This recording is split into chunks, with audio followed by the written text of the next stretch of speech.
When people ask how the Egyptian pyramids were built, what they are really asking is whether a Bronze Age society, working without iron tools, wheeled vehicles, or modern mathematics as we know them, could organize matter, labor, and time on a scale that still strains modern intuition. The pyramids are not mysterious because we lack evidence of human effort. They are mysterious because the effort implied is so vast, so coordinated, and so precise that it feels out of proportion to the technological baseline we often imagine for ancient Egypt. To understand the problem properly, we have to begin with the object itself, especially the most studied example, the Great Pyramid of Giza. Built during the 4th dynasty around 2580 to 2560 BCE, it originally stood about 146.6 meters tall and consisted of roughly 2.3 million stone blocks. The average block weighs between 2 and 3 metric tons, while some internal stones, particularly granite beams in the king's chamber, weigh upwards of 50 to 70 tons. These stones were quarried, transported, positioned, and aligned with remarkable accuracy. The pyramid's sides deviate from true north by only a few arcminutes, a precision that rivals modern surveying without digital instruments. This immediately narrows the field of acceptable explanations. Any viable construction theory must simultaneously explain 4 constraints: material sourcing, transportation, lifting and placement, and organizational logistics. It is not enough to explain one of these in isolation. A clever lifting mechanism that ignores quarrying realities fails just as completely as a transport theory that cannot scale to millions of blocks. From a scientific perspective, the pyramids do not demand exotic physics or lost technologies. They demand systems engineering. They demand that we explain how human muscle, simple machines, and administrative coordination could be scaled up over decades into a self-sustaining construction process. This is where many popular narratives go wrong. They treat pyramid construction as a single trick, a ramp, a pulley, a hidden machine, rather than a layered industrial workflow operating continuously for a generation. Archaeology gives us important guardrails. Excavations near Giza have uncovered workers' villages, bakeries, breweries, medical facilities, and burial grounds for laborers. Skeletal evidence shows repetitive stress injuries consistent with hauling and lifting heavy loads, along with signs of medical care rather than expendable slave labor. Ostraca and inscriptions reference work gangs, rotating crews, and centralized provisioning. These findings strongly support the view that pyramid construction was a state-managed infrastructure project, not an ad hoc miracle. Equally important is what we don't find. There is no evidence of cranes, steel tools, or mechanical advantage beyond what can be achieved with levers, sledges, ropes, and ramps. Copper chisels, dolerite pounding stones, wooden sleds, and fiber ropes are all attested archaeologically. Experiments using replicas of these tools demonstrate that limestone can indeed be quarried and dressed at workable speeds, though the labor cost is high. High labor cost, however, is not a deal-breaker for civilization with seasonal agricultural downtime and centralized authority. The real question, then, is not whether the pyramids could be built with known tools, but how the Egyptians chose to solve the trade-offs. Did they minimize lifting height at the cost of longer ramps? Did they prioritize internal construction efficiency over external monumentality? Did methods change as the pyramid rose? These are engineering decisions, not mystical ones, and they leave signatures in the architecture itself. This first segment establishes the baseline. The pyramids are difficult, but not impossible within known physical laws and archaeological evidence. What follows in later segments will not be a search for secrets, but a comparison of competing, testable construction models, each attempting to satisfy the same brutal constraints of mass, friction, gravity, time, and human endurance. In the next segment, we'll begin with the most intuitive and historically dominant explanation, the straight external ramp, and why its apparent simplicity becomes problematic when scaled to the full height of a true pyramid. The straight external ramp is the oldest and most intuitive explanation for how the pyramids were built. It feels immediately reasonable. If you need to move heavy stones upward, you build a sloping surface, drag the blocks along it, and steadily raise the structure layer by layer. This idea dates back at least to classical writers and remains the default mental image for many people today. From a physics standpoint, it works. From an engineering standpoint, it begins to unravel the moment we apply scale. At small heights, ramps are extraordinarily effective. A shallow incline dramatically reduces the force required to move a heavy object upward, trading effort for distance. Experiments using wooden sleds on sand, especially when the sand is wetted to reduce friction, show that teams of workers can haul multi-ton limestone blocks with manageable force. The Egyptians understood this. Reliefs and tomb paintings show sled transport, and recent physics experiments confirm that wetting sand can reduce drag by as much as half. None of this is controversial. The problem emerges when we ask how tall the ramp must become to reach the upper courses of a true pyramid. For human hauling to remain feasible, most estimates place the maximum ramp angle between about 5 and 8 degrees. Anything steeper sharply increases the force required and risks sled slippage or rope failure. At those shallow angles, a ramp reaching the top of a large pyramid would need to extend well over a kilometer in length. This creates the first major contradiction. A ramp that long would require more material, mud brick, limestone chips, rubble, and fill, than the pyramid itself. It would not be a temporary side structure, but a megastructure rivaling the monument it served. Archaeologically, we do not see clear remnants of such enormous ramps on the Giza Plateau. Smaller ramps and causeways exist, but nothing on the scale required for a single, continuous straight incline reaching the summit. Even if we assume the ramp was dismantled and recycled after construction, the logistics remain punishing. Every block placed near the top would require hauling stones not only upward but across an ever-lengthening horizontal distance. Productivity would decline over time, exactly when precision and coordination mattered most. The final third of the pyramid would be the slowest and most inefficient phase, yet construction timelines inferred from quarry marks and radiocarbon dating suggest relatively steady progress rather than a dramatic slowdown. There is also a spatial problem. A straight ramp must approach one face of the pyramid directly, meaning it would obscure that face during construction. This complicates casing stone placement, which required precise alignment and finishing as the pyramid rose. If the ramp blocked access, the Egyptians would need to remove and rebuild it repeatedly, adding further inefficiency. Alternatively, the casing could be added only at the end, but evidence suggests casing stones were installed progressively, not all at once. Structural stress adds another concern. A massive ramp pressed against the pyramid's face would exert lateral forces on newly laid stone courses. The lower courses could withstand this, but higher sections, still being adjusted and leveled, would be more vulnerable. Engineers today are cautious about loading unfinished structures asymmetrically, and there is no reason to assume ancient builders ignored the same risks. Because of these issues, many modern researchers now view the straight ramp as plausible only for the earliest stages of construction.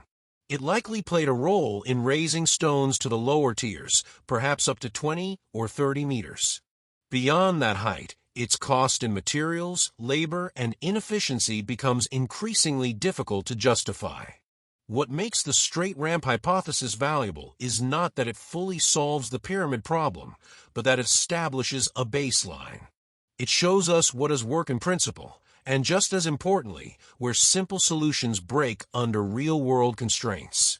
The Egyptians were practical builders.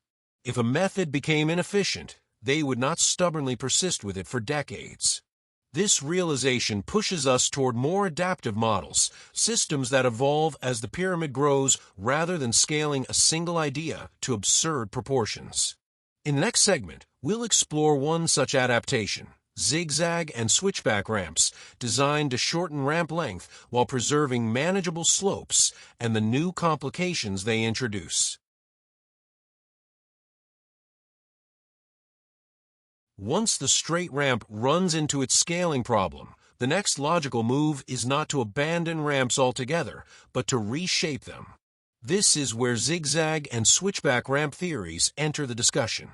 Instead of extending a single ramp outward for hundreds or thousands of meters, these models propose ramps that change direction as they climb, running along one face of the pyramid, switching back at corners, or forming a stepped path that hugs the structure itself. From an engineering perspective, this is an intelligent compromise. By folding the ramp back on itself, the total length needed to reach higher courses is dramatically reduced. The slope can remain shallow enough for human hauling, while the footprint stays compact and closer to the pyramid. Material costs drop sharply compared to a straight ramp, and the ramp becomes easier to modify or dismantle as construction progresses. Archaeologically, this idea has some appeal.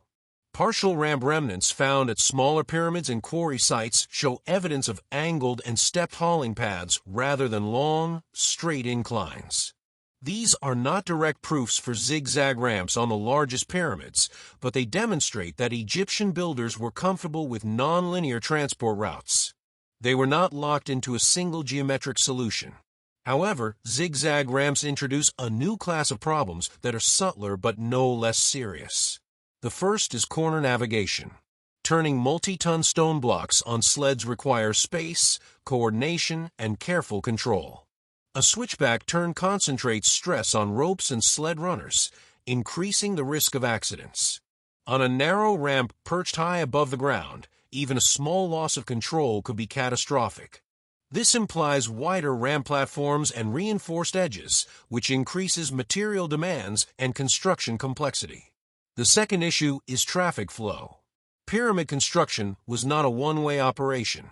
Blocks moved up, empty sleds came down, workers circulated, and adjustments were constantly made at the working face. Zigzag ramps create bottlenecks at corners and switch points, slowing throughput unless carefully managed.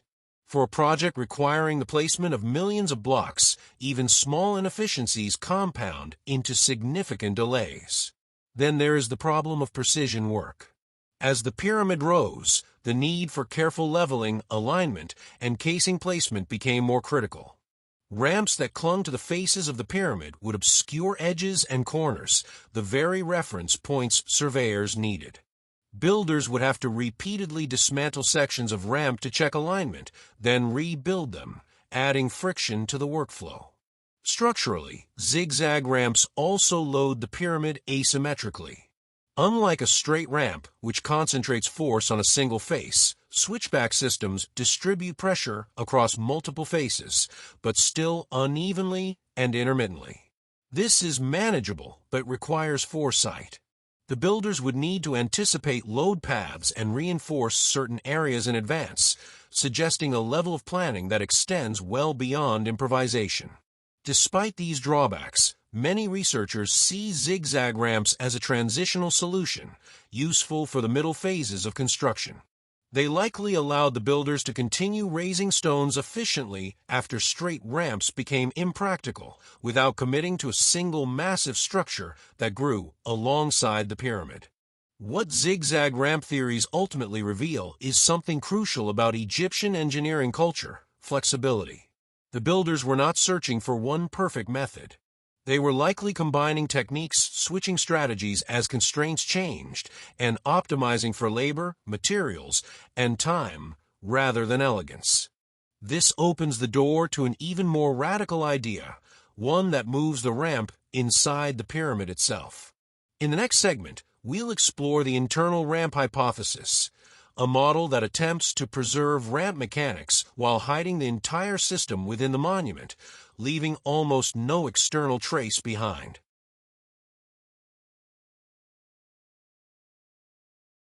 The internal ramp hypothesis begins with a simple but powerful observation.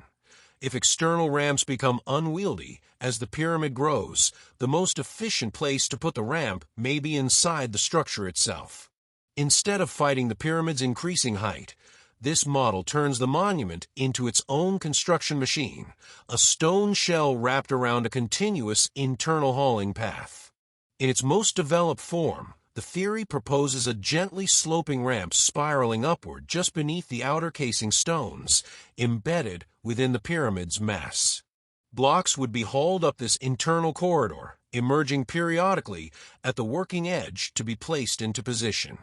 As construction continued, the ramp would rise with the pyramid, remaining usable until the final courses were laid.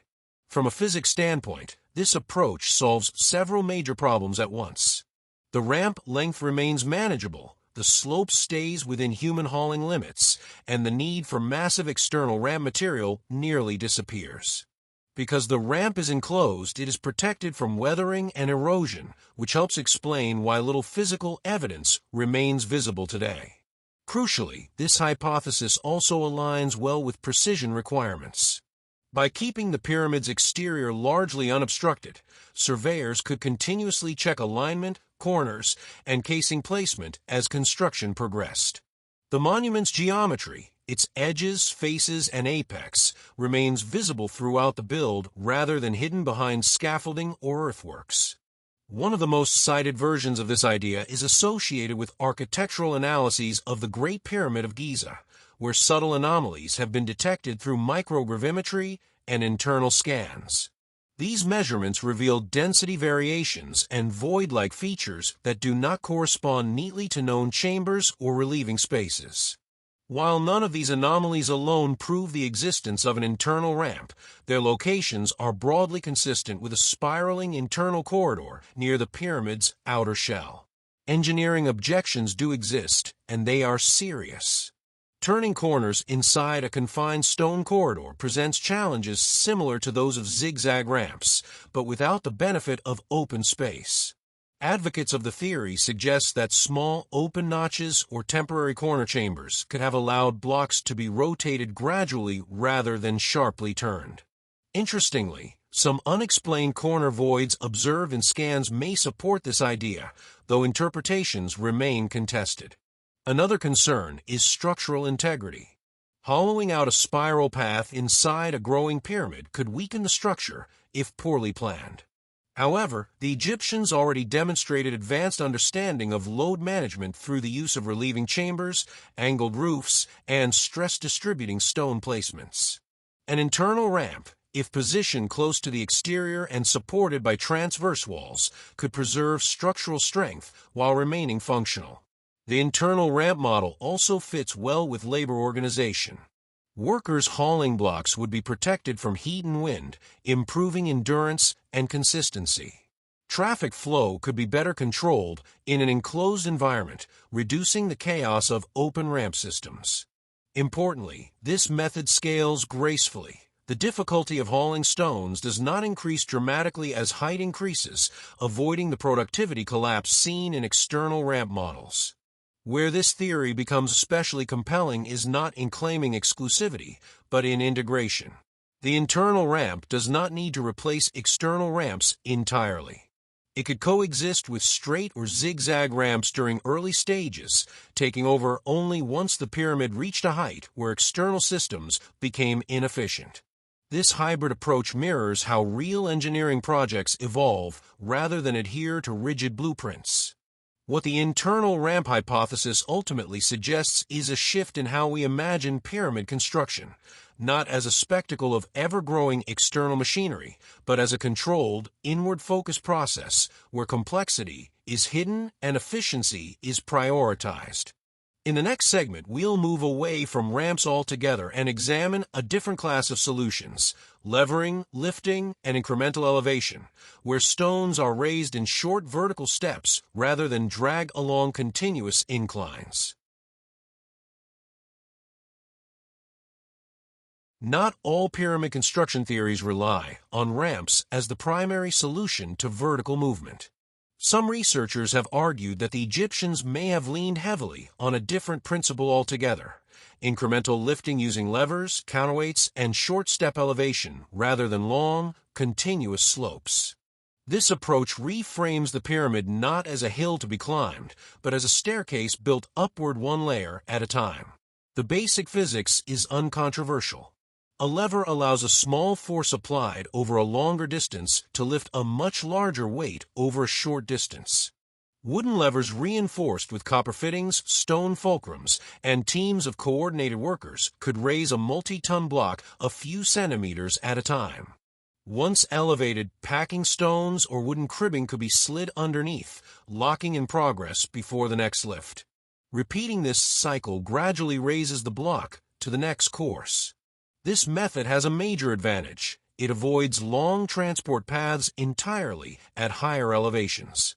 Blocks only need to be moved horizontally along the pyramid surface, then lifted vertically in short increments.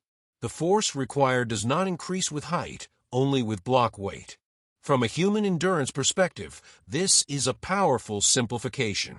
Ancient textual sources provide indirect support for this idea. Herodotus famously described machines made of short wooden pieces used to raise stones from step to step. While his account was written centuries after the pyramids were built and cannot be taken at face value, it is notable that he describes incremental lifting rather than massive ramps. Archaeological caution is warranted, but the concept itself fits well with known materials and mechanical principles. Engineering challenges remain. Levering multi-ton stones safely requires precise coordination. A single misstep could cause a block to slip or tip, risking injury and damage to previously laid courses. This implies disciplined work teams, standardized procedures, and strong supervisory control. The Old Kingdom state, with its centralized administration and labor organization, could plausibly support such a system. Another concern is speed. Incremental lifting is inherently slower than hauling along a ramp, at least for lower levels. Each block must be raised repeatedly, with pauses to secure progress.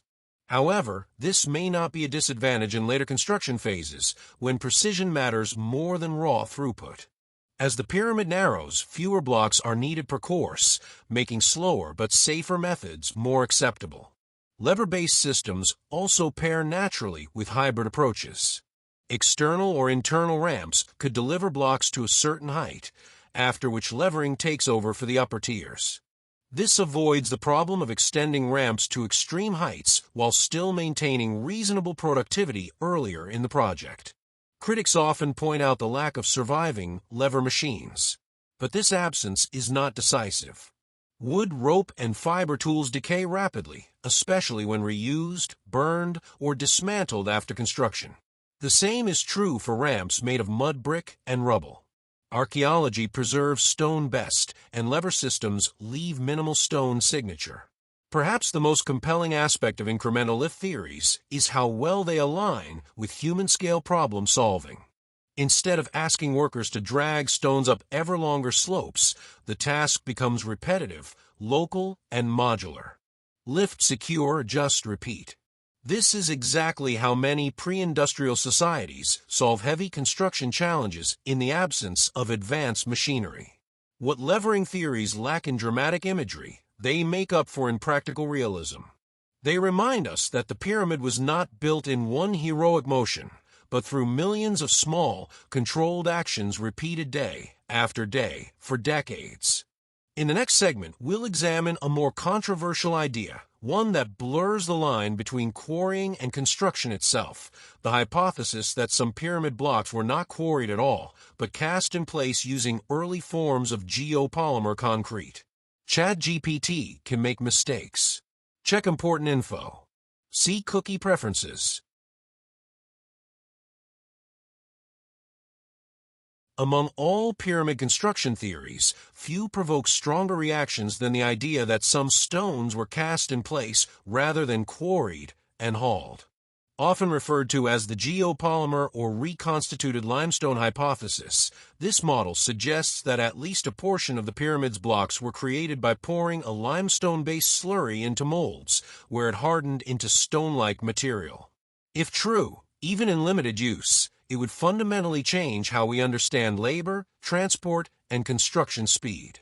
The scientific core of this idea is not fantasy.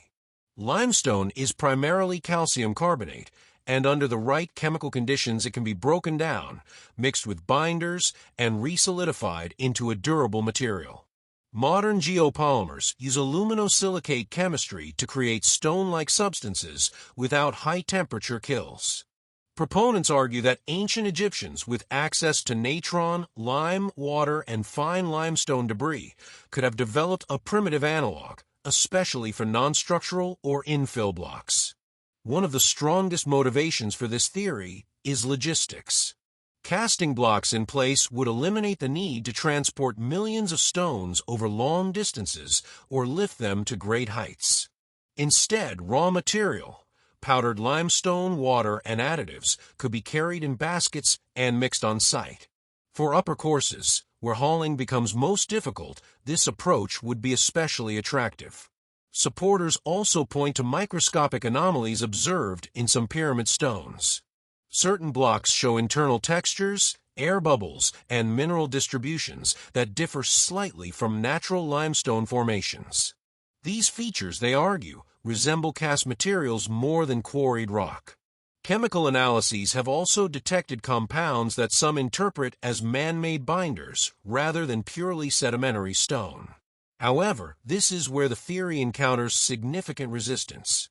First, the evidence is inconsistent. Many pyramid blocks clearly show fossil inclusions and stratification patterns characteristic of natural limestone. Tool marks from cutting and dressing are visible on numerous stones. Granite blocks, used in chambers and relieving spaces, are unquestionably quarried and transported from Aswan, far beyond what any casting theory could explain. Any geopolymer model must therefore be partial, not universal. Second, scaling remains a challenge. Casting millions of blocks would require enormous quantities of water, molds, mixing labor, and curing time. Managing shrinkage, cracking, and consistency at such scale, without modern chemistry, would be extraordinarily difficult. Even small failure rates could compromise structural integrity. The Egyptians were skilled builders, but this level of material science would represent a very different technological trajectory than what we see elsewhere in their culture. Third, archaeological context works against a widespread casting approach. We find quarries, sled paths, and transport infrastructure exactly where we would expect them if stone hauling was the dominant method.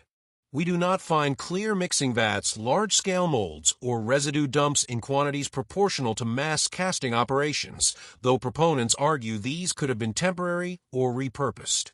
A more restrained version of the theory is increasingly discussed in academic circles: selective casting. In this view, the majority of blocks were traditionally quarried, but casting may have been used for gap filling, leveling courses, repair work, or particularly difficult placements near the top. This hybrid model avoids the need to explain away quarry evidence while still acknowledging material anomalies that remain puzzling. From a scientific standpoint, the geopolymer hypothesis is valuable even if it proves limited or incorrect. It forces researchers to look closely at the stones themselves, not just their size, but their chemistry, microstructure, and formation history. It shifts the question from how were blocks moved to what exactly is a block. At minimum, the debate highlights a critical point. Pyramid construction was not just about muscle and mechanics. It was also about materials knowledge, knowing how stone behaves, how it fractures, how it weathers, and how it can be shaped to human purpose. In the next segment, we'll step back from individual techniques and examine something even more fundamental: how the Egyptians organized time, labor, and logistics, turning seasonal agriculture and state power into one of the largest construction projects in human history. By the time we reach the middle of any serious pyramid construction theory, a pattern becomes clear. No single mechanical trick explains the monument. Ramps, levers, internal corridors, or even speculative casting methods all depend on something deeper and less visible: the ability of the Egyptian state to organize people, resources, and time on an unprecedented scale. This is where the true engineering achievement may lie. The pyramids were not built by an anonymous mass of slaves driven by force. Archaeological evidence from the workers' settlements near the Giza Plateau paints a very different picture. Excavations reveal planned villages with bakeries, breweries, storage facilities, medical care, and burial grounds for laborers. Skeletal remains show healed injuries, suggesting workers were valued and treated, not discarded. This points to a system of skilled and semi-skilled labor organized into rotating crews rather than a permanently enslaved workforce. One of the most elegant aspects of this system was its alignment with Egypt's agricultural calendar. Each year, the Nile flooded the fields for several months, halting farming across much of the country. During this period, tens of thousands of workers could be redirected to state projects without threatening food production. Pyramid building, in this sense, functioned as a seasonal industrial program, absorbing surplus labor when it was otherwise idle. Logistically, this required extraordinary planning. Workers needed to be fed, housed, clothed, and equipped daily. Estimates suggest that pyramid laborers consumed vast quantities of bread, beer, onions, fish, and meat, foodstuffs that had to be produced, transported, and distributed reliably. This implies a sophisticated supply chain supported by taxation, record-keeping, and administrative oversight. The pyramid, in other words, was built not just with stone, but with bureaucracy. Labor itself appears to have been highly structured. Inscriptions and marks left on stones reference named work gangs, sometimes with humor or pride embedded in their titles. This suggests competition, morale, and identity within the workforce. Teams were likely assigned specific tasks: quarrying, hauling, dressing, placement, allowing skills to develop and efficiency to increase over time. Such specialization dramatically improves productivity compared to undifferentiated labor. Time management is another overlooked constraint. The Great Pyramid was likely completed within a few decades, not centuries. This sets a minimum average rate of block placement that must be met consistently. When viewed through this lens, construction methods must not only be physically possible, but repeatable, reliable, and resilient to disruption. Systems that are elegant but fragile would not survive years of continuous operation. Importantly, this level of organization supports hybrid construction models. The state could afford to test, adapt, and switch methods as the project evolved. Straight ramps could give way to zigzag ramps, which could give way to internal hauling and levering. No single method had to solve every problem. The system only had to maintain steady progress over time. This administrative capability also explains why pyramid construction peaks when it does in Egyptian history. The Old Kingdom represents a moment when centralized authority, agricultural surplus, religious motivation, and technical knowledge all aligned. When any one of these weakened in later periods, pyramid building declined, not because the techniques were forgotten, but because the institutional engine behind them could no longer sustain projects of that scale. Understanding labor and logistics reframes the pyramid question entirely. The mystery is not how ancient people lifted stones, but how they coordinated thousands of lives toward a single, long-term goal without modern communication, currency, or machinery. The answer lies in social systems as much as in engineering. In the next segment, we'll turn to one of the most striking features of the pyramids, their extraordinary precision, and explore how ancient Egyptians surveyed, aligned, and controlled geometry at monumental scale using simple but powerful techniques. One of the most stubborn facts about the Egyptian pyramids is not their size, but their accuracy. The base of the Great Pyramid is level to within a few centimeters across hundreds of meters. Its sides are aligned to true north with an error of only a few arcminutes. The corner angles are remarkably consistent, and the overall geometry holds true despite the monument being assembled block by block over decades. Any construction theory that ignores this precision is incomplete. The key insight here is that precision does not require advanced technology, it requires repeatable reference systems. The Egyptians did not need lasers or GPS. They needed stable benchmarks and methods that produced the same result every time they were applied. Leveling likely began with water. A trench filled with water naturally defines a horizontal plane, regardless of scale. By cutting channels around the construction area and marking the waterline, builders could establish a perfectly level reference across the entire foundation. Once that baseline existed, subsequent courses could be leveled relative to it using plumb lines, sighting tools, and straight edges. This method scales beautifully and requires no complex theory, just patience and consistency. Orientation to true north is often cited as one of the most mysterious aspects of pyramid construction, but astronomy offers a straightforward explanation. The Egyptians were skilled sky observers, deeply invested in stellar cycles for religious and calendrical reasons. By tracking circumpolar stars, those that never set, they could establish a north-south axis using repeated observations and averaging. Techniques involving paired stars crossing the meridian would allow errors to cancel out over time, producing astonishing accuracy with simple tools. Crucially, these measurements did not have to be made once. They could be checked and rechecked continuously as construction progressed. A pyramid is not aligned in a single moment. It is maintained in alignment through constant verification. This fits well with the idea of unobstructed exterior faces, which favors internal ramp or minimal ramp models over massive external earthworks. Stone dressing also contributes to perceived precision. Many casing stones were finished after placement, not before. This allows builders to correct small placement errors by trimming surfaces to match an ideal plane. Precision, in this sense, emerges gradually rather than being demanded up front.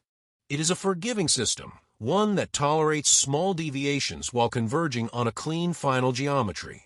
What is often underestimated is the Egyptians' conceptual grasp of geometry.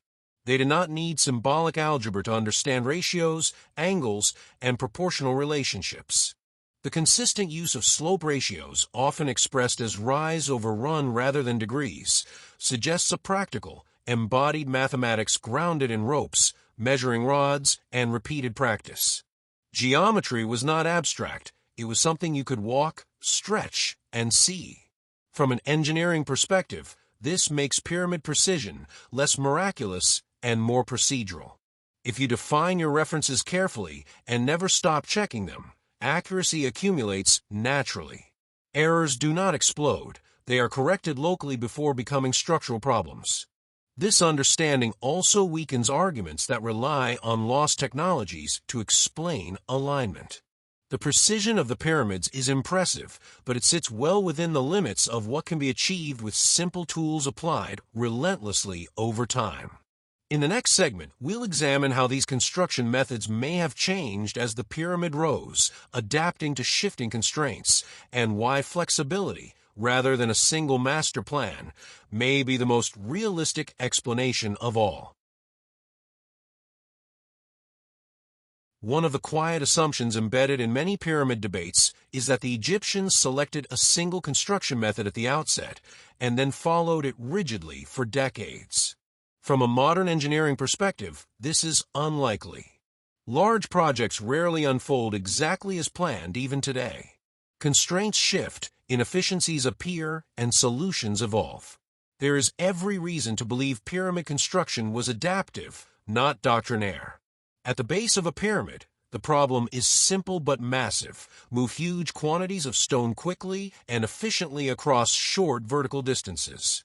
Straight external ramps, broad causeways, and high-throughput hauling systems make sense here. Space is abundant, gravity is forgiving, and precision requirements, while real, are easier to manage at ground level. Speed matters most. As the pyramid rises, the constraint profile flips. Each new course contains fewer blocks, but each placement becomes more consequential. Height amplifies risk. Precision begins to dominate over throughput. Methods optimized for mass movement become liabilities. This is exactly the point where zigzag ramps, internal hauling paths, and incremental lifting begin to make more sense, not because they are elegant, but because they are controllable. Architectural features within the Great Pyramid of Giza itself hint at phased thinking. The presence of internal chambers, stress-relieving voids, and changes in masonry style at different heights suggests that design decisions were revisited as construction progressed. The builders were responding to load, cracking, and alignment realities in real time, rather than blindly following an initial blueprint. Adaptive construction also explains why archaeological evidence is fragmentary. If ramps were built, modified, dismantled, and rebuilt multiple times, their traces would be scattered, incomplete, and difficult to interpret. The absence of a single, definitive ramp structure is not a refutation. It may be exactly what an evolving system would leave behind. This perspective also reconciles competing theories that are often framed as mutually exclusive. Straight ramps, zigzag ramps, internal ramps, levering systems, and limited casting methods do not need to compete. They can coexist as stage-specific solutions, each applied where it performs best. The pyramid becomes less a product of one idea and more the outcome of continuous optimization. Importantly, adaptive construction does not imply improvisation in the chaotic sense. It implies a framework robust enough to absorb change. The Egyptians were not guessing blindly. They were working within known physical limits, observing results, and refining procedures. This is how pre-industrial engineering advances, not through theory-first design, but through accumulated practice. The greatest strength of this model is how well it matches human behavior. Builders notice when something becomes inefficient. Supervisors adjust workflows. Innovations spread through repetition, not through sudden invention. Over the course of decades, small refinements compound into monumental achievement. Seen this way, the pyramids are not static puzzles frozen in time. They are records of process, layers of decisions stacked on top of one another, each responding to new constraints imposed by the structure itself. In the final segment, we'll step back and ask the hardest question of all: which theories survive when we weigh all the evidence together, and what the pyramids ultimately tell us about human capability rather than ancient mystery.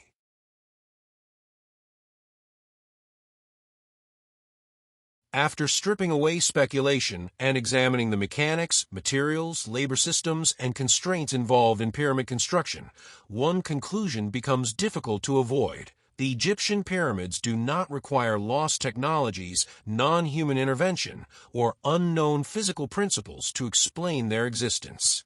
What they require is something subtler and in many ways more impressive: a civilization capable of sustained, large-scale coordination, guided by practical engineering intelligence and an extraordinary tolerance for long-term effort. No single construction theory survives scrutiny on its own.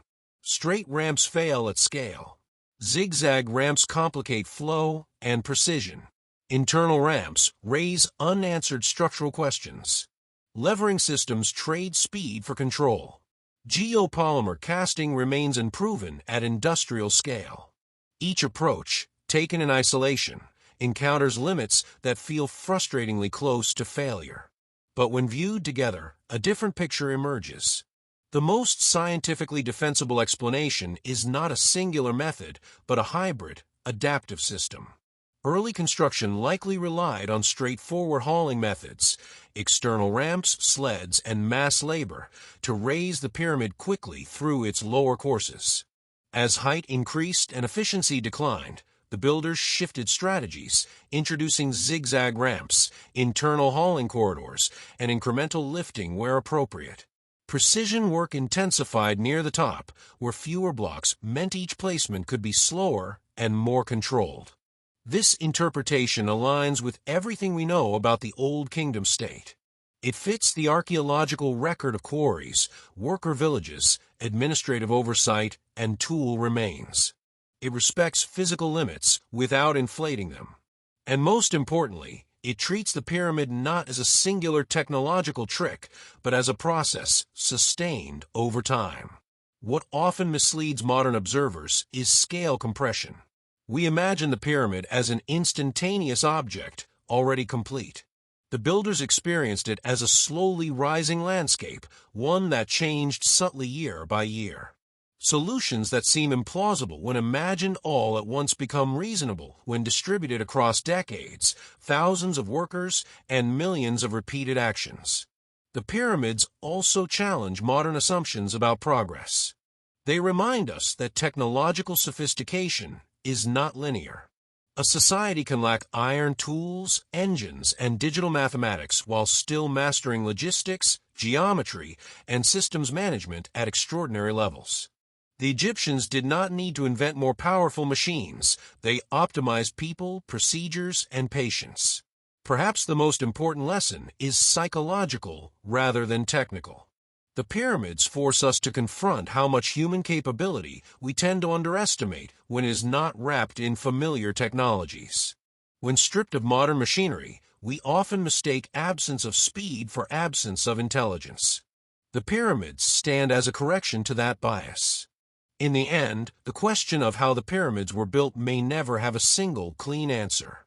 And that is not a failure of archaeology, it is a reflection of reality. Large human projects are messy, iterative, and adaptive. They leave behind monuments, not manuals. The pyramids endure not because they were built by mysterious means, but because they were built by a civilization willing to think long-term, organize collectively, and work within constraints without expecting shortcuts. That may be the most difficult construction method of all, and the one we understand the least today.